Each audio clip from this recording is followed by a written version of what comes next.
Hello everyone, welcome back to study A to Z channel. तो आज हम पढ़ने वाले हैं soil resources part 2 class 10th ICSE, जिसमें फर्स्ट पार्ट में हमने सॉइल का इंट्रोडक्शन पढ़ा था, एलुवियल सॉइल के बारे में पढ़ा था और इसमें हम अपने चैप्टर को ख़त्म करने वाले हैं।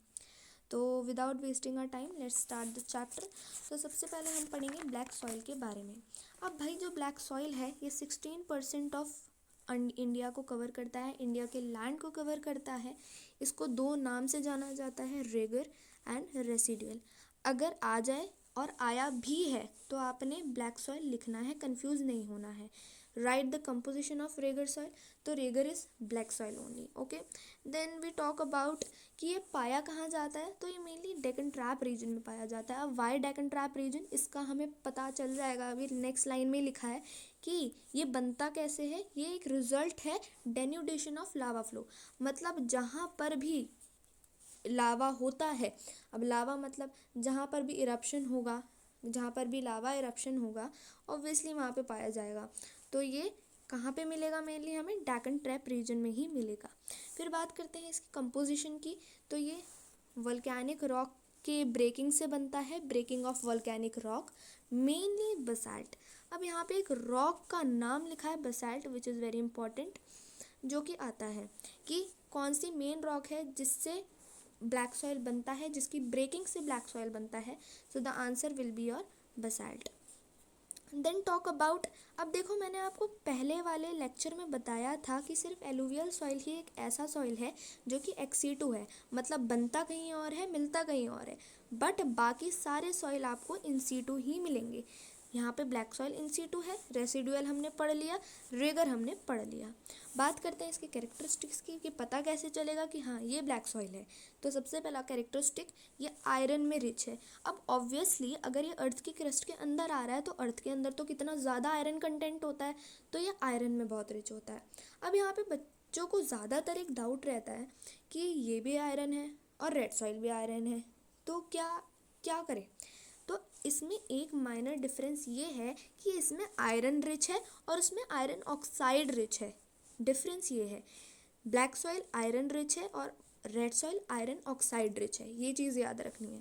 फिर बात करते हैं कि वन एंड ओनली एक ऐसा सॉइल है जो मॉइस्चर रिटेंटिव है, बाकी कोई भी सॉइल मॉइस्चर रिटेंटिव नहीं है और ड्राई फार्मिंग के लिए ये सूटेबल नहीं होता है।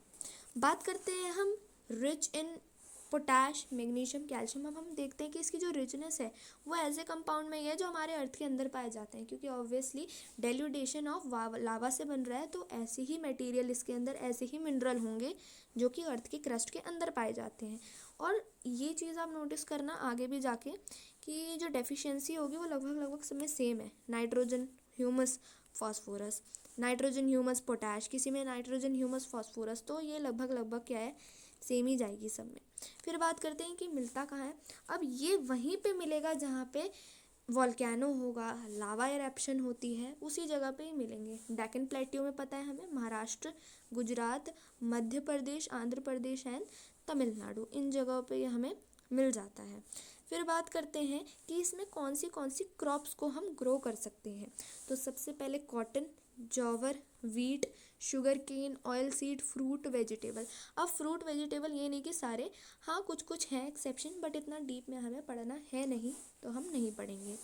फिर बात करते हैं भाई रेड सॉइल की। इतना हमारा हो गया ब्लैक सॉइल में और कुछ नहीं है, ब्लैक सॉइल इज कंप्लीटेड। बात करते हैं रेड सॉइल की। रेड सॉइल हमारा 100% I mean 10% of the land occupy करता है इंडिया का। कंपोजिशन की बात करें तो मैंने आपको बताया, alluvial soil denudation of river silt, black soil by the denudation और the breaking of volcanic rocks. अब रेड सॉइल में क्या है, red soil crystalline, igneous and metamorphic rock के डेन्यूडेशन से बनता है। क्रिस्टलाइन क्या है यहाँ पे keyword, crystalline, igneous and metamorphic rock से बनता है, जिसमें दो नाम है, ग्रेनाइट एंड गिनीस। जैसे कि उसमें बेसाल्ट था, इसमें ग्रेनाइट और गिनीज है। अब ऑलरेडी मैंने आपको बता दिया एलुवियल के अलावा सारे के सारे इंसीटू ही हैं, यहाँ पे ये इंसीटू है और क्ले और सैंड का ये मिक्सचर है। अब बात करते हैं फर्दर कि ये कहाँ पे फॉर्म होता है। तो ये एक ऐसे एरिया में फॉर्म होता है जहाँ पे रेनफॉल की कमी हो, पुअर रेनफॉल, जहाँ पे रेनफॉल पुअर हो। कैरेक्टरिस्टिक्स की बात करते हैं भाई, कैरेक्टरिस्टिक्स कैसे होंगे, कैसे पता चलेगा रेड सॉइल है, तो मैंने आपको बताया सबसे पहला इसमें प्रेजेंस ऑफ आयरन ऑक्साइड है। देखो उसमें था आयरन, इसमें है आयरन ऑक्साइड, ये डिफरेंस याद रखना है। फिर बात करते हैं कि कलर इसका वेरी करता है। इसमें से क्वेश्चन बनता है कि भाई क्यों कलर वेरी करता है, वैसे तो रेड होता है मेनली, लेकिन ग्रे भी होता है, कहीं ब्राउन भी होता है, क्यों? क्योंकि भाई थोड़ा बहुत कलर तो वेरी करेगा। पेरेंट रॉक पे डिपेंड करता है, क्लाइमेटिक कंडीशन पे डिपेंड करता है। जब हमने सबसे पहली वीडियो में ये देखा था कि कौन से फैक्टर हैं जो सॉइल की फॉर्मेशन को इफेक्ट करते हैं, हमने पेरेंट रॉक भी पढ़ा था और उसमें रेड सॉइल का एग्जाम्पल भी पढ़ा था। तो उसमें हमने देखा था कि इसमें आयरन ऑक्साइड है पेरेंट रॉक में, तो इसमें भी है। वैसे ही पेरेंट रॉक थोड़ा सा अगर कलर चेंज हो जाता है तो वैसे ही सॉइल का भी कलर चेंज होता है। तो ये क्लाइमेटिक कंडीशन पे और पेरेंट रॉक पे डिपेंड करता है। फिर बात करते हैं कि थोड़ा सा इसका कैरेक्टर और टेक्सचर, फ्राइवल, पोरस, मतलब लाइट होता है टेक्सचर, फ्राइवल होता है, पोरस होता है। फिर बात करते हैं कि इसमें रिच होते हैं, तो आयरन एंड पोटैश में ये रिच होते हैं। और इनकी डेफिशिएंसी देखो, आपको समझ आ रहा होगा कि मैं क्या कहना चाह रही हूँ कि यहाँ पे देखो लगभग लगभग सेम है। नाइट्रोजन, फॉस्फोरस, ह्यूमस, उसमें एक अलग था जो हमने ब्लैक सॉइल पढ़ा था, सेम है भाई सारे में, जो इसकी डेफिशिएंसी है वो सेम है। उसके बाद ये ड्राई फार्मिंग के लिए सूटेबल होता है क्योंकि इसको मॉइस्चर नहीं चाहिए होता है। As black soil moisture retentive था, ये मॉइस्चर रिटेंटिव नहीं है, तो ये ड्राई फार्मिंग के लिए बहुत अच्छा सूटेबल होता है। बट ड्राई फार्मिंग में भी इसको फर्टिलाइजर्स की ज़रूरत होती है, तभी ये हमें यील्ड दे सकता है, हमें क्रॉप दे सकता है। बात करते हैं ये कहाँ कहाँ पे कैसा होता है। अब देखो इसकी दो कैटेगरी होती हैं, हाईलैंड्स में कैसा होगा और ये वैली प्लेन में कैसा होगा। अब हाईलैंड मतलब पहाड़, आपको बस इतनी चीज़ याद रखनी है कि जो पहाड़ होते हैं वो स्लोपी होते हैं, तो वहाँ पे आधा सॉइल गिर गया, कहीं चले गया, तो एक थिन सी लेयर बच गई जो कि थोड़ी सी अनफर्टाइल ऑब्वियसली इरोजन की वजह से हो जाती है। नेक्स्ट हम बात करेंगे वैली प्लेन की। अब भाई एक फ्लैट सरफेस है, वहाँ पे जो सॉइल है वो वहीं का वहीं है, तो वो थिकर होगा, लेयर पे लेयर जमते जाएगी, डार्कर होगा और मोर फर्टाइल होगा, क्योंकि इरोजन तो हुआ ही नहीं। तो इस चीज़ से हमें याद रखना है बस, और कुछ इसमें बड़ा नहीं है कुछ। फिर बात करेंगे इसके लास्ट टॉपिक की, मतलब सेकंड लास्ट की, कि क्रॉप कहाँ क्या क्या ग्रो होती हैं इसमें क्रॉप। तो rice, wheat, sugar cane, pulses. और मैंने आपको बताया कि आप कोई भी क्रॉप उगाओ, लेकिन ये क्रॉप भी तभी उगेंगी जब फर्टिलाइज़र इस्तेमाल होगा। विदाउट फर्टिलाइज़र आप नहीं उगा सकते हो, क्योंकि ये ड्राई फार्मिंग के लिए तो सूटेबल है, but with the help of fertiliser. बात करते हैं फर्दर इसके एरियाज़ की, कहाँ कहाँ पाया जाता है। तो ये भी ड्राई एरियाज़ में ही होता है। मालवा प्लेट्यू, छोटा नागपुर प्लेट्यू, तमिलनाडु, कर्नाटका, उड़ीसा एंड गोवा में ये पाया जाता है। इतना ही था हमारे रेड सॉइल के बारे में, और कुछ नहीं, ये छोटे छोटे टॉपिक हैं। Now we will talk about the laterite soil. अब जो लेटराइट सॉइल होता है, इसमें एक अलग फीचर है थोड़ा सा, जो आपको वर्ड सुनने को इसमें लगेगा, वह है monsoon type of climate reason soil है। मतलब जहाँ पे मानसून टाइप ऑफ क्लाइमेट होगा वहाँ पे मेनली ये सॉइल पाया जाता है। ये जो वर्ड है लेटराइट, ये वर्ड आया है लेटिन वर्ड से, जिसका वर्ड है लेटर, और इसका मीनिंग है ब्रिक। अब फर्दर बात करते हैं, इतना इम्पोर्टेंट नहीं है, थोड़ा सा हाँ हमें समझने के लिए है। फिर बात करते हैं इसके कॉम्पोजिशन की, कि भाई ये बना कैसे। कॉम्पोजिशन इसकी वेदरिंग ऑफ रॉक से है। अब इसका भी थोड़ा सा कंडीशन अलग है, एलुवियल में अलग, ब्लैक में अलग, रेड में अलग, यहाँ पर भी अलग।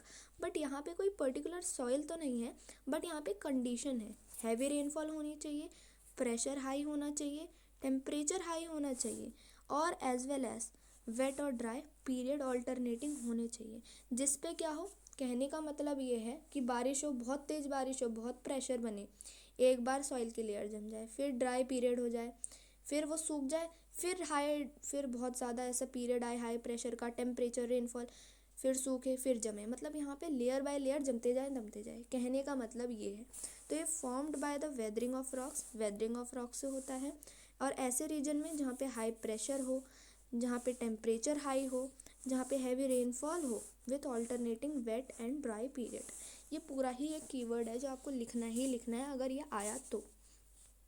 बात करते हैं इसके कैरेक्टरिस्टिक की, तो ये एसिडिक होता है नेचर में और ये होता है course texture, soft and friable.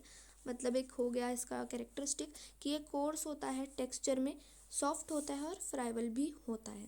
दो चीज़ों में ये रिच होता है which is your iron and aluminium compounds.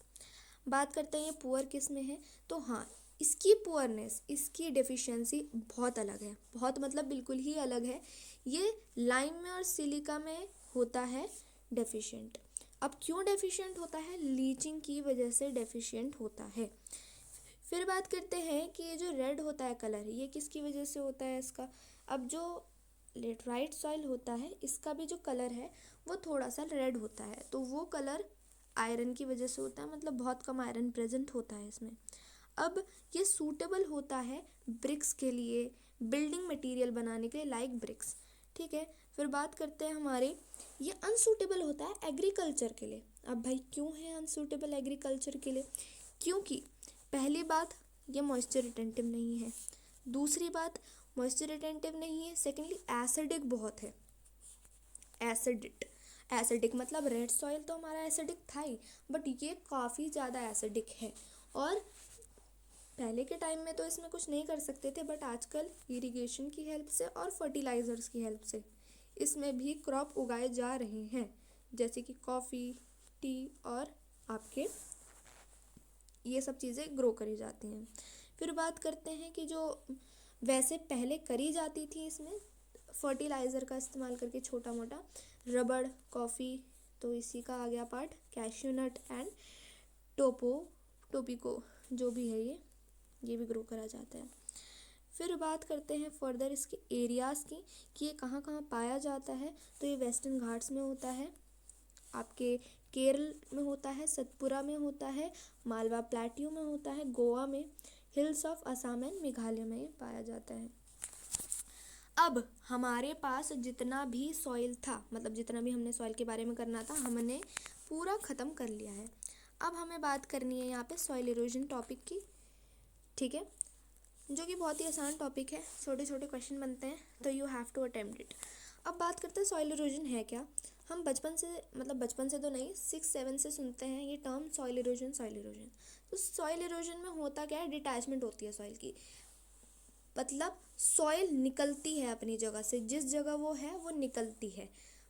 कैसे निकलती है, अलग अलग एजेंट होते हैं, विंड होता है, वाटर होता है, आपका वेदर होता है, बहुत सारे एजेंट होते हैं, और मतलब बहुत सारी रनिंग वाटर, बहुत सारे एजेंट होते हैं।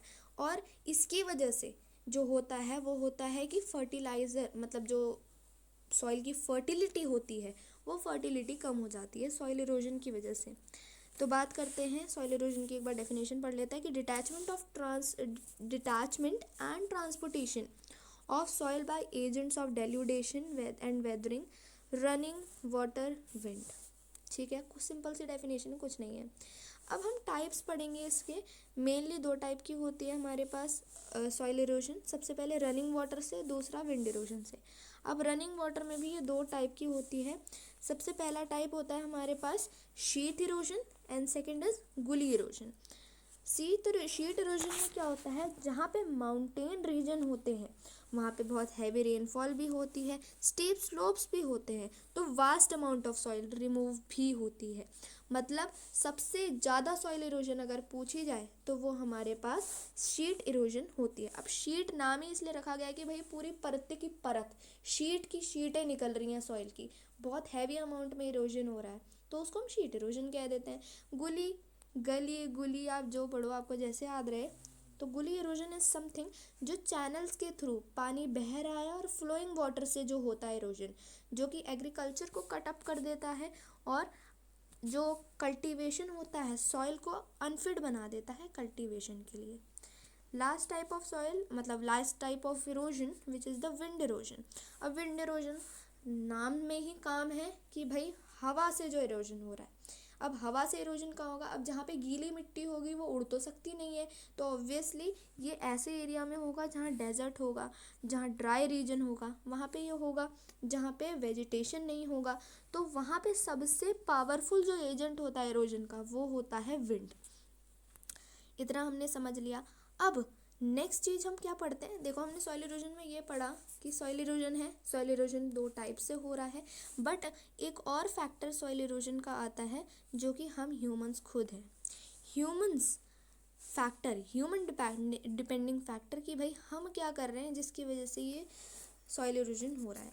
तो सबसे पहले सबसे बड़ा फैक्टर डिफॉरेस्टेशन, पेड़ कटे जा रहे हैं दिन ब दिन, again soil erosion. Second thing over grazing of land, अब धीरे धीरे लोग अपनी गाय भैंस बकरियां सब करवाने वहाँ चराने आ रहे हैं। ओवर ग्रेजिंग, ग्रेजिंग मतलब चरवाना, ओवर मतलब हद से ज़्यादा। तो जहाँ पर भी हद से ज़्यादा ग्रेजिंग होती है तो लैंड क्या हो जाता है, इनफर्टाइल हो जाता है। इम्प्रॉपर फार्मिंग टेक्निक से भी होता है। और human settlement, improper farming technique में हम ये बोल सकते हैं कि भाई बार बार चेंज करते रहते हैं जगह, एक जगह से दूसरी जगह जाते रहते हैं, एक सॉइल को अनफिट बनाया दूसरी जगह को भी बना दिया, तो धीरे धीरे क्या हो जाता है, पूरी एरिया का सॉइल अनफर्टाइल हो जाता है। बात करते हैं ह्यूमन सेटलमेंट की, अब पॉपुलेशन इतनी ज़्यादा हो गई है कि हर जगह इंसानों को अपना जगह बनाना है, तो उसकी वजह से भी सॉइल ख़राब हो रहा है। अब बात करते हैं कि कंजर्व कैसे करें। अब जो ह्यूमन फैक्टर थे ना उसी से हम बना लेंगे हाउ टू कंजर्व सॉइल। मतलब वहाँ पे डिफॉरेस्टेशन था तो हम यहाँ लिख देंगे एफॉरेस्टेशन, वहाँ था ओवर ग्रेजिंग तो स्टॉप ओवर ग्रेजिंग, वहाँ पर था इम्प्रॉपर फार्मिंग टेक्निक तो प्रॉपर फार्मिंग टेक्निक, और वहाँ पे हमारे ह्यूमन सेटलमेंट थे तो यहाँ पे दो थोड़े एक्स्ट्रा हैं कि हमें बेल्ट बिल्ड करनी चाहिए जिससे हमें पता चले कि डायरेक्शन ऑफ विंड क्या है, स्पीड क्या है, जिससे हम अपने प्लांट्स को बचा सकें। एंड नेक्स्ट इज हमें न्यूट्रिएंट और उसके ऑर्गेनिक मैटर को एक लेवल पे मेंटेन करके रखना चाहिए जिससे हमारी कल्टीवेशन ऑफ सॉइल उसमें बनी रहे, फर्टिलिटी बनी रहे और हम अपने सॉइल को बचा पाए। सॉइल की कंजर्वेशन हम कैसे करें, तो उसका ये भी एक बहुत अच्छा है मेथड कि हम उसकी जो फर्टिलिटी है, उसकी कल्टीवेशन है, उसको बचाए रखें। अब कल्टीवेशन कैसे बचेगी, जब हम उसकी न्यूट्रिएंट और ऑर्गेनिक मैटर को बचा के रखेंगे। तो आज हमने ये चैप्टर ख़त्म कर दिया है which was very easy, section B में आता ही आता है। तो आई होप आप लोगों को समझ आया होगा। एंड अगर आपने पार्ट 1 नहीं देखा है इसका तो आप पार्ट 1 जाके चेक कर सकते हैं। And next we will do the natural vegetation. So subscribe my channel, stay tuned with me. Bye bye and thank you.